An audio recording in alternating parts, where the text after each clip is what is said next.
It used to be called the Great War because it was thought man had won everlasting peace, and memorials and monuments to it were built all over the world. We see it today as the last of the soldiers' wars, which men were more important than machinery. But half a century ago, those who fought believed it was the war to end all wars.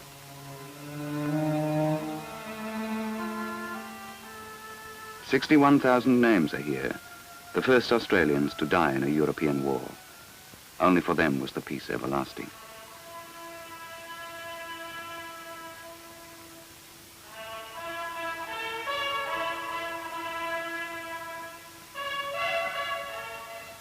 The names of many of those who survived it are to be found in the files of the repatriation department. The facts are here: name, age, record of service, medical history.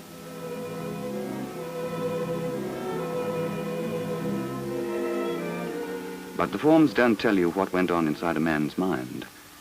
You can't turn a page and find out what it's like to have your youth drained away in battle.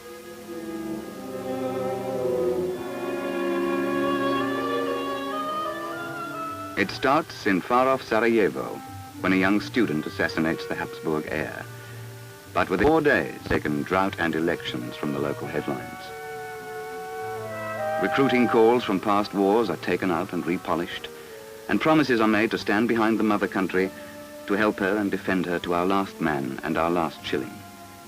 By the 2nd of August 1914, Australia has undertaken to supply 20,000 men. Within weeks, cattlemen become cavalry. Horses and men bred for the grasslands of the outback are taught new skills in preparation for service in a very different landscape. It will all be over by Christmas, say the newspapers. They'll never leave Australia's shores. But the training continues, harder than ever. The urgency is not that of crisis. With the last major conflict 100 years in the past, these raw soldiers are able to believe in the glory of war. They talk about the hero's death, in which there is no suffering, only the splendid sacrifice for a noble cause.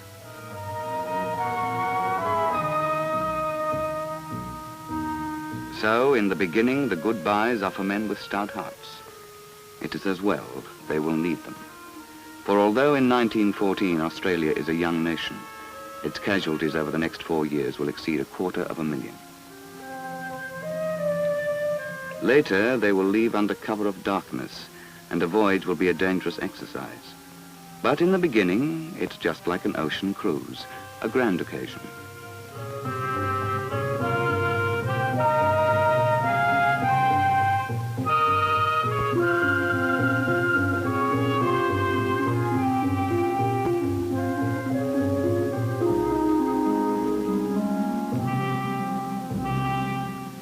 And then, with the first sight of foreign lands, the adventure begins. Enthusiasm is unleashed, for only leagues away is the enemy, and the opportunity to teach him a well-deserved lesson. And at this desert training ground, in the backyard of battle, the digger philosophy is born. Compounded of bush law and mateship, resourcefulness and loyalty, it is the quality which will make them the best of spearhead troops, with the highest casualty rate in the empire. But on the 25th of April 1915, the romance will begin to assume a different look. Earl Evans landed at Gallipoli on the first day of the invasion.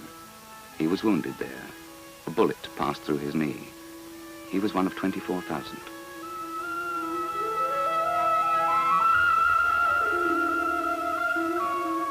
It has been decided to seize the narrow neck of land that guards the Dardanelles Straits, the Hellespont of the ancient world. The prize is the pathway to the Black Sea and the Russian allies, the opposition, a supposedly impotent enemy. The operation has been planned 4 months ahead, but by April, the well-informed Turks outnumber the attackers by 2 to 1.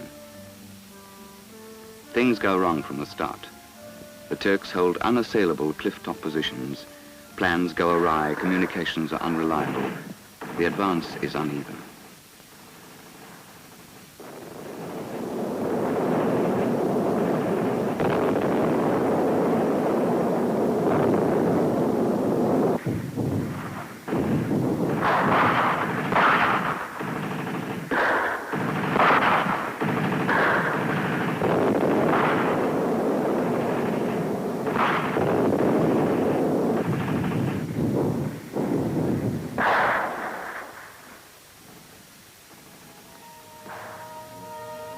Within months, this rugged no man's land will become the center for recriminations, accusations, and postmortems.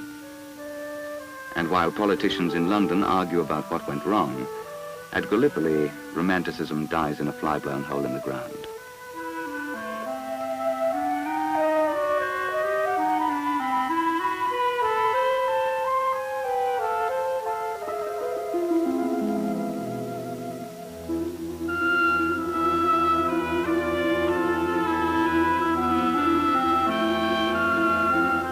Forever after, those who live through it will know that wars cost blood, pride, and human decency.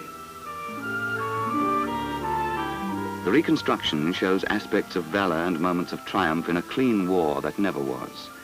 Memory has sterilized history. Gone is the stench of stale blood and human refuse, and forgotten the other enemy, disease. Many escape Turkish steel, only to fall victim to the ravages of dysentery and typhoid. In December, the High Command admits failure and orders the evacuation of the peninsula. The Commander-in-Chief expects to lose half his force in the withdrawal, but the operation is impeccably carried out. There are only 2 casualties, but the earth they leave behind holds 10,000 of their comrades. Bert Ogden fought in Ai and Palestine. He was one of the 40,000 horsemen to charge at Beersheba. Their deeds had the ring of high adventure, but the romance was followed by 50 years of disability.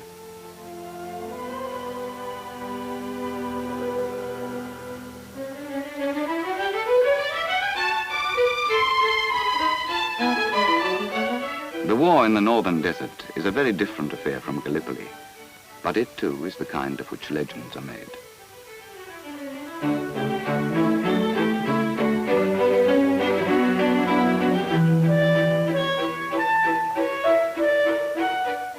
General Harry Chauvel is part of the legend. He understands desert warfare and guides his men through one of Australia's most decisive and conclusive campaigns in the war. The armies that met at Gallipoli face each other again, this time on level ground. The tables are turned, the Turks defeated, but it takes 3 years of hard and bitter fighting.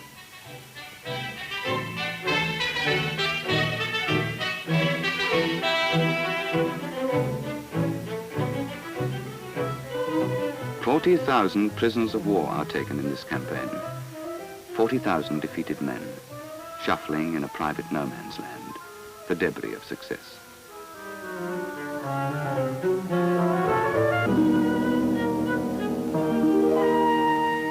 The victors enter Beersheba, and the wounded follow.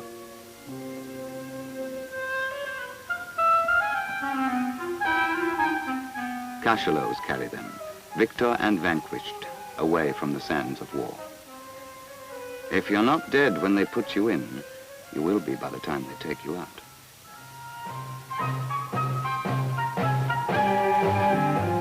The reward of victory in this arid world is water, and when the day is won, the wells flow over. In the quiet after the battle, the medical corps does its best to repair damaged bodies. For the prisoners, there is the added pain of defeat.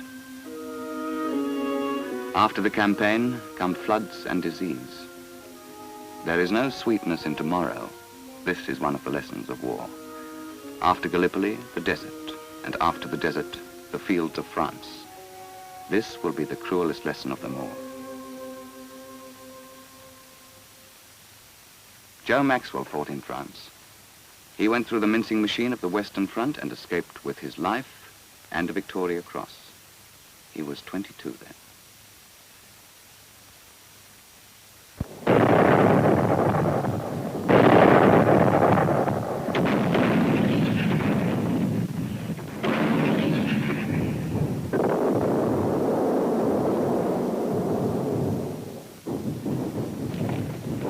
High Command has abandoned strategy.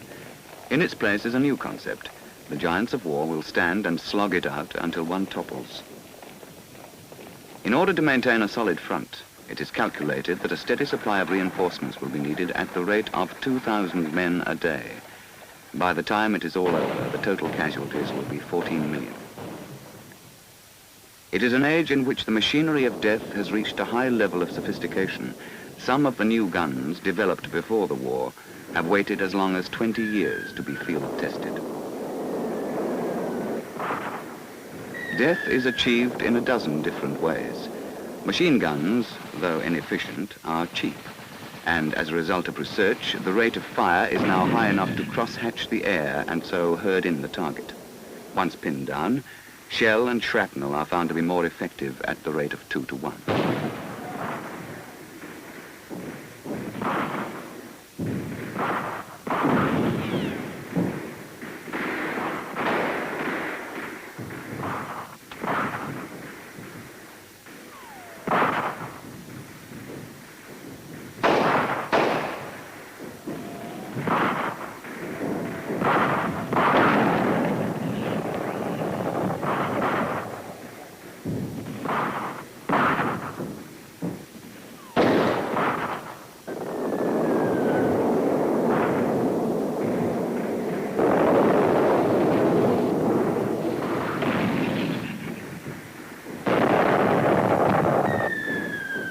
Barbed wire is added to a landscape already made cruel by flood, mud, frost, and snow.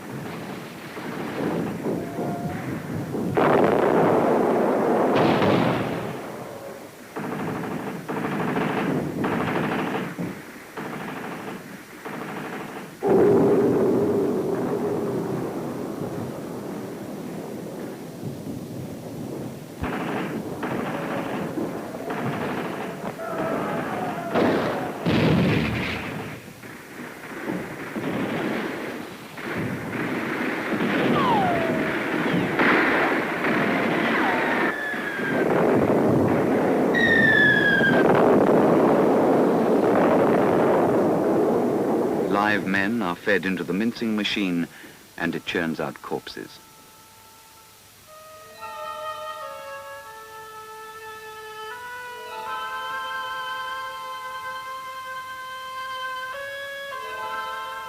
The pauses in battle are just long enough to harvest the wounded and the dead.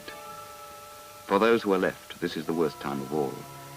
The young men who answered so eagerly the call to arms 2.5 years ago have vanished.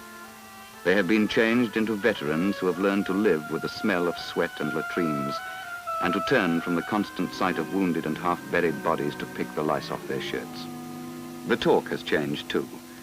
Nobody now speaks about the glory of war and the hero's death or teaching the enemy a lesson.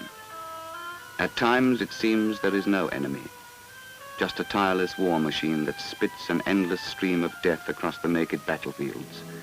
And the only end in sight is the last shot fired from the last gun.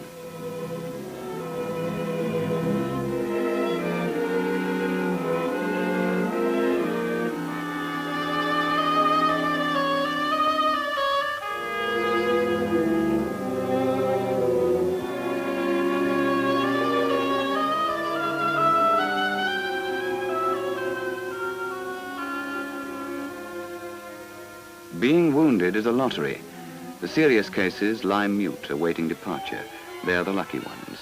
Even a minor wound, the loss of a hand or an eye, can take you back behind the lines. But the walking wounded only receive medical attention and are sent back. The wastage level must be maintained, 2,000 per day.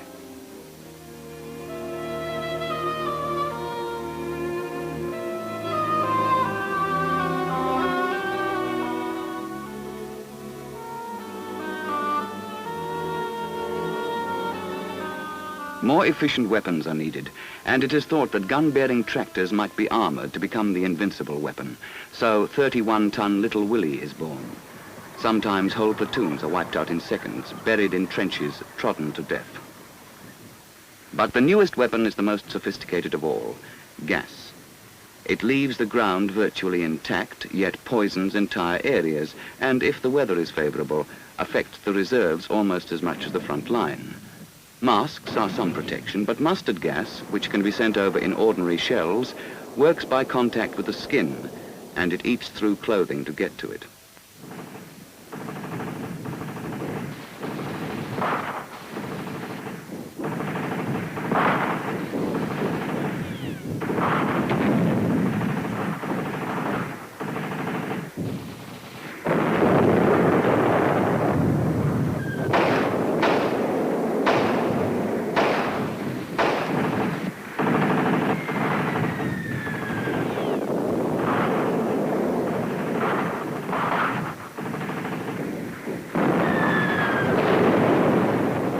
'17 closes on a land leached by blood.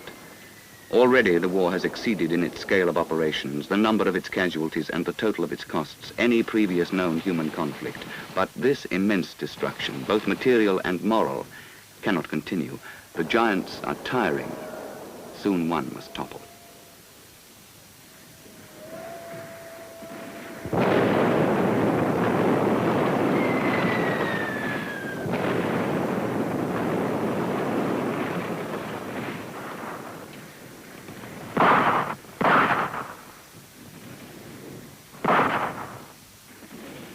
At 6:50 a.m. on the 11th of November, 1918, the message goes out. Hostilities will cease at 1100 hours today. Troops will stand fast on the line reached at that hour.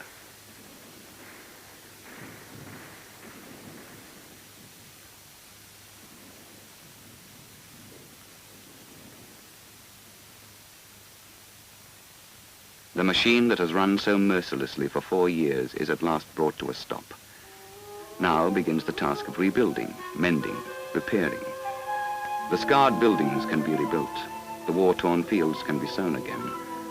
But the men, they can never be made the same.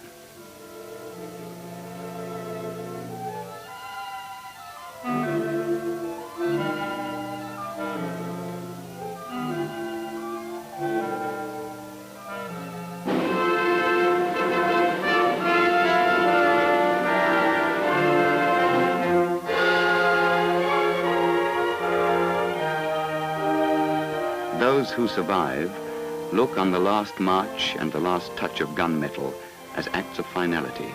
They believe the war to end all wars has been won. They believe the prize is worth the price. They are going home to a golden peace, to a promised land fit for heroes. How could they know it would all begin again in the short space of 2 decades?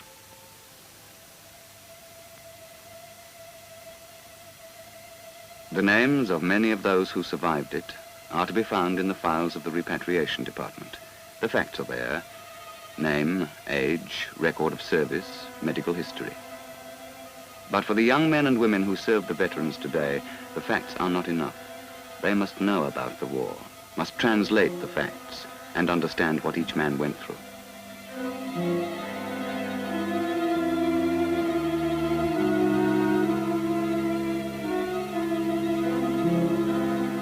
They have lived through 2 wars and a depression. They are the remnants of an army which time and history have reduced to a mere handful. The war they fought involved the peoples of every continent, caused great empires to collapse, and was more terrible than anything then known to man. They are old now, and an old man recalls the good times and veils the suffering with sentiment. Let them forget, as long as others will remember their deeds for them.